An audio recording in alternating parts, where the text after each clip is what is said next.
lagi, salam sejahtera untuk kita semua. Alhamdulillahirobbilalamin, kita masih diberi kesempatan oleh Allah Subhanahu Wa Taala untuk mengikuti pembelajaran sejarah Indonesia pada hari ini. Nah, anak-anak, setelah melewati masa liburan, Ibu berharap kalian semua dalam keadaan sehat walafiat dan tentunya lebih semangat untuk mengikuti pembelajaran di semester kedua ini.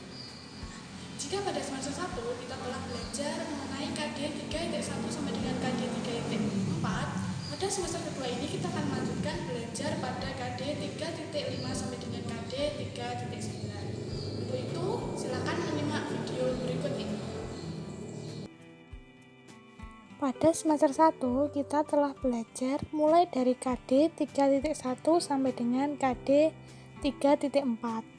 KD 3.1 kita membahas tentang disintegrasi bangsa yang terjadi di Indonesia pada tahun 1948 sampai 1965. Di KD 3.2 kita telah membahas tentang pahlawan integrasi bangsa, yaitu Frans Kaisiepo, Sri Sultan Hamengkubuwono ke-9, Ismail Marzuki, Sultan Syarif Qasim II, dan masih banyak lagi.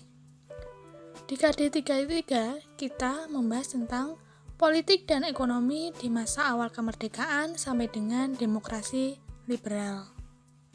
Dan di KD terakhir, KD 3.4, kita membahas tentang politik dan ekonomi Indonesia pada masa demokrasi terpimpin. Pada semester 2 ini, kita akan melanjutkan dengan pembelajaran KD 3.5 sampai dengan KD 3.9. Dan KD-nya sebagai berikut.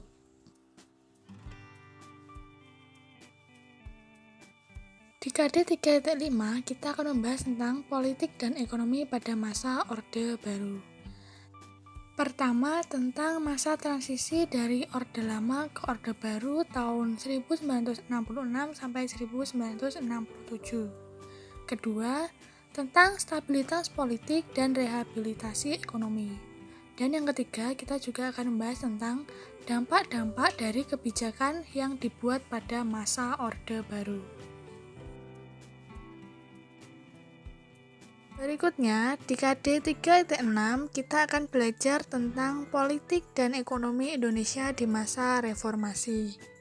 Pertama, kita akan membahas mengenai masa akhir Orde Baru setelah berjalan selama 32 tahun di bawah kepemimpinan Soeharto.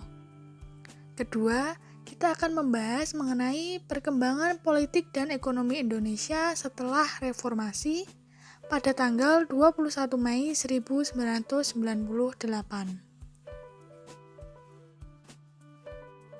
Pada KD 3.7 kita akan belajar mengenai perkembangan ilmu pengetahuan dan teknologi di masa awal kemerdekaan. Di sini kita akan belajar mengenai perkembangan komunikasi dan transportasi, revolusi hijau, dan dampak perkembangan teknologi di Indonesia.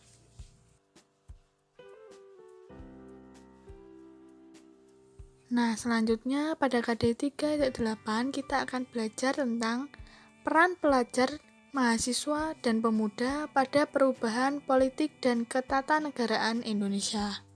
Di sini kita akan belajar mengevaluasi peran mahasiswa, pelajar, dan pemuda pada perubahan politik dan ketatanegaraan yang ada di Indonesia.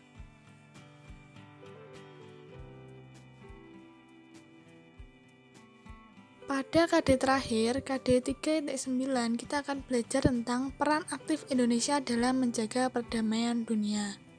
Pertama, kita akan belajar mengenai landasan idil dan konstitusional politik luar negeri Indonesia.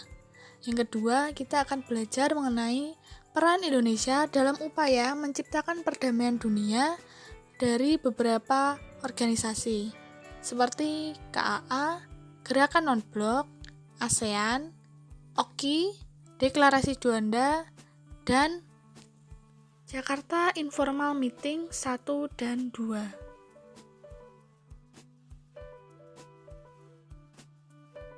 Nah, itulah anak-anak gambaran dari KD-KD yang akan kita pelajari pada semester 2 ini.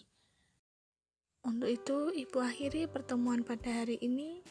Sampai ketemu di pertemuan minggu selanjutnya. dan kita akan mulai belajar pada KD 3.5. Semangat belajar. Wassalamualaikum warahmatullahi wabarakatuh.